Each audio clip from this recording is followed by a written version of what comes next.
Hello everyone, welcome to our channel RP EduShine. My name is Rajendra Prasad. Today we discuss about IIT colleges. మన ఇండియాలో టోటల్గా 23 ఐఐటీలు ఉన్నాయి. మన ఇండియాలో టోటల్గా 23 ఐఐటి కాలేజెస్ ఉన్నాయి.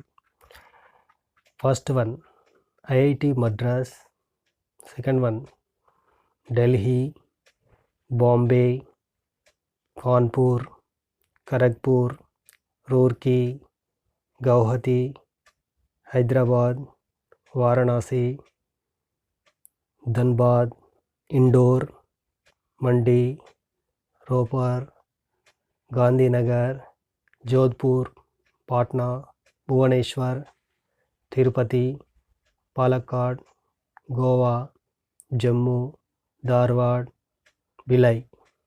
టోటల్గా మన ఇండియాలో 23 ఐఐటి కాలేజెస్ ఉన్నాయి. ఇవన్నీ కూడా చాలా బాగా ఉంటాయి. ఎవరైతే జేఈ అడ్వాన్స్ రాస్తారో వారికి ఇందులో ర్యాంకును బట్టి సీట్ ఇవ్వడం జరుగుతుంది. Thank you for watching. Like, share and subscribe.